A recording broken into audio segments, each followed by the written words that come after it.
If you have not watched Parasite, you should definitely go check it out. This movie is made by Bong Joon-ho. Sorry if I butchered her name. Great, great director and movie producer. Made Snowpiercer, Memories of Murder, a couple of other ones I haven't seen, and Parasite is number one as his best movie. When this came out, I watched it on streaming. I really, really liked it. A couple of years went by, and I just so happened to be at Shoppers Drug Mart, and they have a Walmart $5-10 bin for movies. And I was just looking through, wasn't really thinking of actually buying anything, just killing time. And I came across this, and I was like, oh, why not? I haven't seen this in a long time. And it didn't hit me before I watched it. I was like, I didn't even think until after. I was like, wow, I really didn't remember a lot of the movie. And I know it came out 3 years ago, but it was like watching it for the first time. So there was a few scenes I remember, but for the most part, I picked up on a lot more stuff than I did the first time. And I got it on Blu-ray. I don't think there's a 4K, but the Blu-ray disc, the picture on the Blu-ray is really, really good. I haven't watched a Blu-ray disc in a long time. I've been spoiled and either been watching streaming or normal TV or my 4K discs I'm still going through. And just for a Blu-ray disc, it looks really good. The colors pop really nice. The movie is in Korean, so either you speak Korean or French, because you can pick French. There is no option for English, so you're going to have to put subtitles on, which doesn't bother me. Onto the movie, very, very well directed. Very good story. I can explain the story without being too complex, because there is a lot of layers to this movie. I could make a half-hour to hour video just talking about, the meaning of the movie and what it represents and why it was made. But just to give you guys a rundown of the basic plot, it's basically a family. They don't have a job. They have a kid and a daughter, and the wife and the father are struggling to, pay their rent, pay their bills. So the son starts off tutoring this girl, and he ends up taking his friend's basically takes his friend's spot while his friend goes on vacation, and he ends up tutoring this girl, and the friend helps him, lie to them, saying that he's actually a college student when he's not.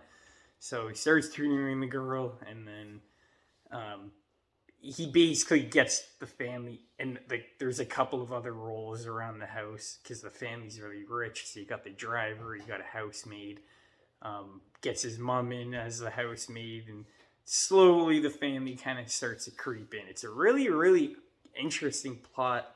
I really liked it. It was really unique. I'd never seen a movie like this before. Completely fresh and unique. And it does have a message at the end of the day, but never once did I feel like I was being slapped in the face with it. You really got to dig deep if you want to. You don't have to. I kind of already have done my research on it, because there's a lot of things that I didn't understand, but for the most part, I understand the majority of the movie. There is a few decisions that characters make that if either, number one, they didn't do that, or another person found them, the whole movie would have been over. So those couple of scenes, you gotta really suspend your disbelief. But other than that, I was never second guessing this movie. That was the only time. But other than that, this is fantastic. Like I said, really, just a different story. The first act is very character driven. You get to know the family a lot more. They're very, everyone's very well written. The dialogue is really good.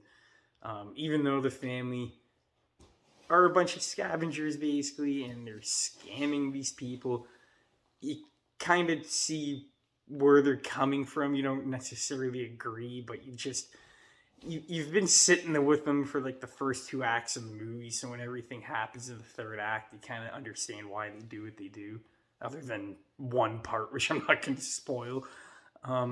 So the story flowed really nicely. Everything felt like it happened for a reason. the cinematography, like I said, it's just so good. There's so many unique and creative shots. I don't know which one was my favorite. There's a couple of good creepy scenes, but like I was saying before, the first act, you get to know the characters, get a lot more like back and forth with the family. A lot of good comedy, actually. There's a lot of dark humor, but there's some really good comedy. I found myself laughing a lot more than I thought I would. And like the second act is more of, kind of bringing the family into the house. And then the third act is when it gets really dark and really intense. I would have liked the ending to be like when everything hits the fan kind of thing. I was enjoying it a lot. I didn't want them anything like differently, but I wish it went on like a little bit longer. Yeah, it kind of just all happens in the third act, and then you get a nice, I don't know if you call that epilogue, but you get a nice, send off at the end that kind of summarizes everything up for you and what's going on and where these characters are now. It doesn't really leave you on a cliffhanger or anything, which is nice. But the ending to this movie is fantastic. Probably one of my favorite endings. Like Eternals. I know a lot of people don't like that movie, but I do. Like endings like that, I just absolutely love. That was a bit of a cliffhanger. This, I can't really compare them, but it's just a different ending. It's not what you usually get. It's not the typical stuff. So just really well done. All the acting is terrific. I think the dad, I can't remember his name or the actor's name. Sorry, buddy. I feel bad. He definitely deserves all the credit. But yeah, he's probably my favorite character. His acting was just top notch. Everyone else's was too, but I don't know. He had the best dialogue. A lot of good, solid emotional moments. A lot of good comedy. Hey, MacGyver, say hi to everybody. And there was probably one person in this movie that I felt like didn't really need to be in it necessarily.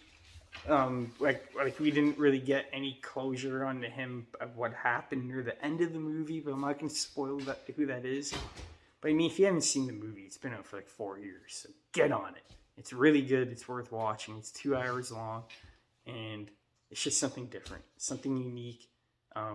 Like I said, the third act is just all intensity, man. You might get bored of the first 2 acts. Me, personally, I was invested. It is very slow, but it's a good slow. You're getting to know everybody. You're getting a lot of good character development, and I'd rather that than, if that didn't happen, then the third act would have been just stupid because you wouldn't have cared about what was going on. So all in all, I don't really have any complaints out of this movie. I got no problem giving it a 10 out of 10.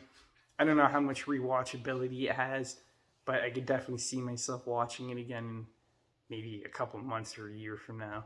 Not too many of my friends are into these kind of movies, but if someone wants to watch it, I'd definitely throw it on. It doesn't feel like 2 hours, and it's just a good movie to watch, and it just makes you feel like, original filmmaking it's still here. It's not gone. It's very far and few in between, but it's still here. We still got legends like this man, Bon Joon-ho, or Boon Joon-ho. I don't fucking know. There's 2 O's in his name. That's all I know. But that is the end of the review. I appreciate you guys for watching. I almost at 200 subscribers. Let's keep pushing. Peace out, everybody.